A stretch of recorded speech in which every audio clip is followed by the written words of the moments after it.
Hey! Just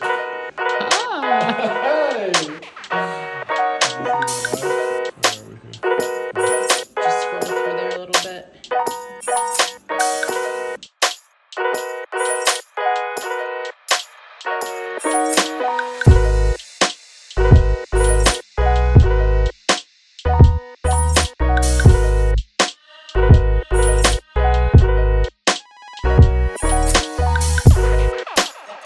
Oh, well, this is called the back bay, right? Yeah. Yeah, okay. Hey everybody, we're doing a quality control of the hardwood flooring today at the back bay project. So we're looking at our QC binder. We have a section for hardwood flooring.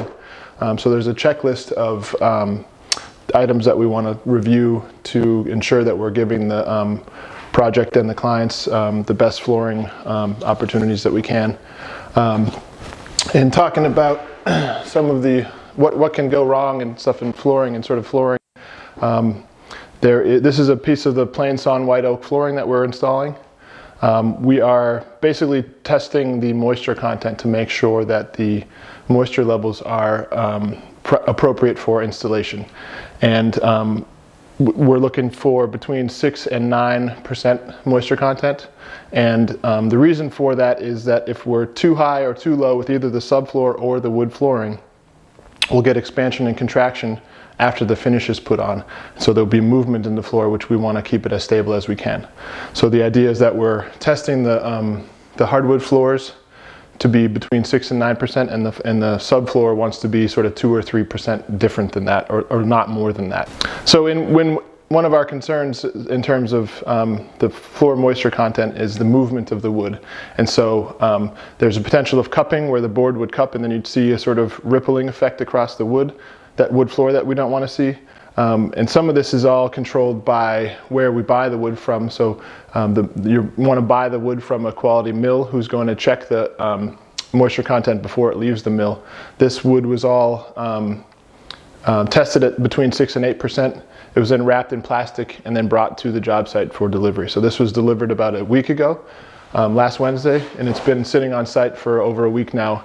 And now we're going through and testing the moisture to make sure that we're still in good territory and that we're ready to install the floor. How's that? So for DIYers, let me break this down. Yeah, okay, for DIYers, let me break this down a little bit where it's not something that necessarily even every general contractor or builder is doing, that we do to make sure that we're not going to have a lot of movement in our floor. Movement in floors potentially has gaps in between boards, where if you have the boards installed tight together and they dry out, you might see a gap going to show itself. It's going to be hard to clean. You're going to have a not great product on the ground kind of thing. So we're really looking to have a tight finish in between there, so that there's not movement across. And any movement in one board, each board is going to move sort of differently.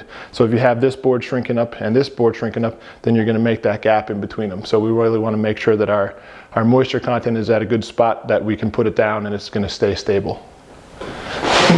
So the way that we do that is we have this moisture meter here that basically there's a readout on here that you can plug in what type of wood this is. This is again white oak, plain sawn. There's a readout on here, and on the back of this there is a sensing space. So this is called a pinless moisture meter. So basically what you do is you take it and you put it on the piece of wood, and this is saying 7.8%. Down here on the same board it's saying 7%. So what we'll do is we have a little form here that you basically want to test a bunch of areas of the flooring, stacks of piles, and I'll show you another pile on the floor down here, that you want to take all the readings on various points. You take it, set it down here, 8.6, deeper in the pile, 9.3, 7.4, so I would log all these on here.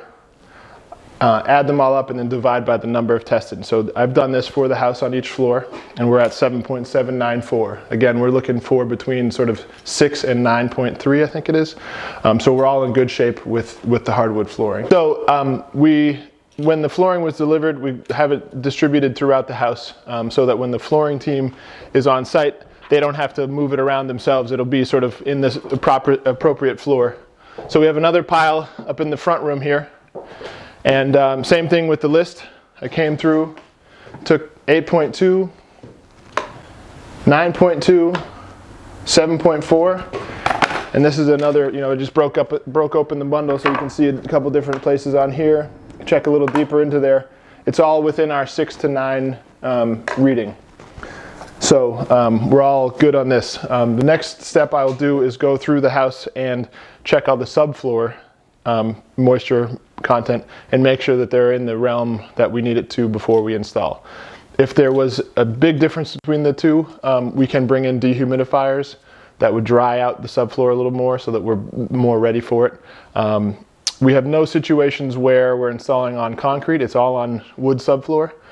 So we're in good shape. The plastering was done over 6 weeks ago, so all the moisture has been gone. The walls have all been primed, so we're all sort of prepped up and locked in. And so this is a sort of final test before the floor guys will come in and do any finish sanding, and then of the high spots and stuff, and then start laying the stuff down. Because this is a 5-inch wide material, we are going to glue and nail.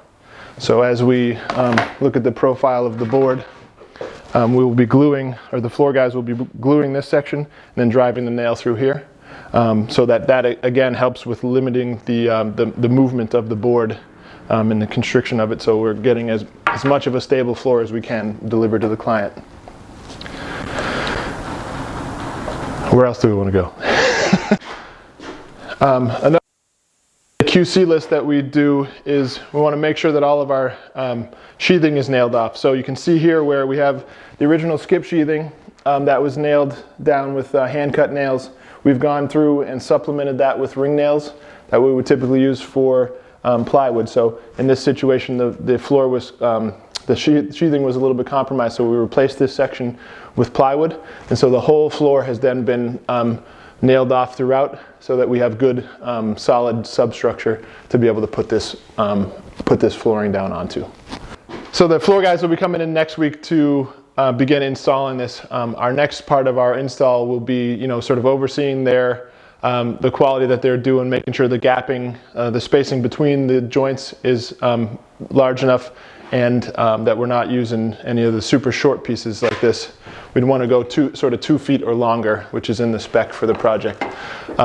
So once the flooring is all installed, then we'll come through back with our QC checklist, ensure that there's no gaps, that all the stuff is looking good, that we're covering up tight to walls, etc., that kind of thing, before they start grinding and finishing. Once they're done with grinding the floors, then they will start applying the stain and the finish. Once that's complete, we'll come through again before we sort of protect it to make sure that everything turned out the way that we were expecting. If there's problems, obviously, then we can adjust and do patches and that kind of stuff, depending on sort of what the offense is. But so there's more opportunities for making sure that the QC checklist and the quality of the floor is maintained as the flooring installation happens.